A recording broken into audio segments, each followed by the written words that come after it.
যে 2016 আমি এই স্কুলটো স্থাপন কৰাৰ পিছত এৰিয়াৰ যিমানখিনি জাতি জনগোষ্ঠী আছে তাৰ যিবিলাক ছাত্ৰ ছাত্ৰী ইয়াত আছে সো সিহঁতক এটা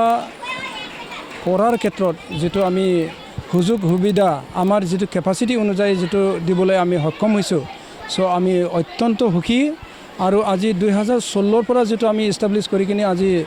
10 বছৰত ভৰি দিলে সো বিভিন্ন ধৰণৰ আমি প্ৰগ্ৰাম তেনেকুৱা কৰিছো স্কুলৰ প্ৰাংগণত কিন্তু এনুৱেল ডে হিচাপে আমি তেনেকুৱা কৰা নাছিলো কিন্তু ইয়াতে আমি আজি বহুত সুখী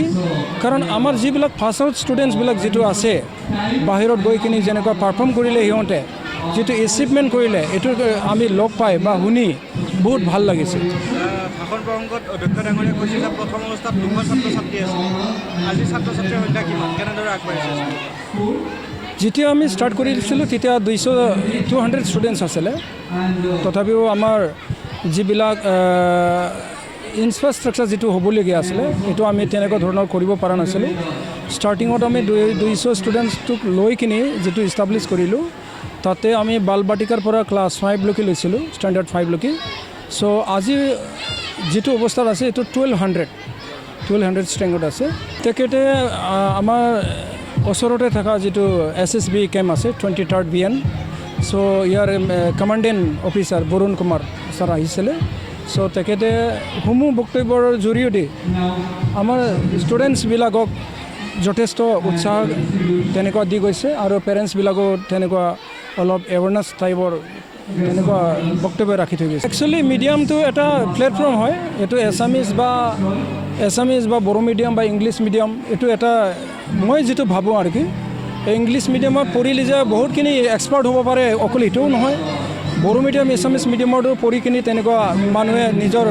লাইফ গঢ়িব পাৰে কিন্তু এটা ইংলিছ মিডিয়ামত দিয়া কাৰণটো হ'ল আমি বাহিৰত গৈ কিনে যেনেকুৱা বাহিৰৰ মানুহ লগত যেনেকুৱা কম্পিটিশ্যন কৰিব লগা হয় ইংলিছটো বহুত দৰকাৰী আছে আৰু ইয়াৰ কাৰণে আমি ইংলিছ মিডিয়াম CBSE আণ্ডাৰত খুলিছোঁ এতিয়া আমি ইংলিছ মিডিয়াম স্কুল খুলিছোঁ যদিও আমি যে এছামিজ বা বড়ো সাবজেক্টটো আমি ফিজ ভৰাই ৰাখিছোঁ এইটো নহয় উদাহৰণ হিচাপে আমি এইটো বছৰত আমি ক'বলৈ সুখী পাইছোঁ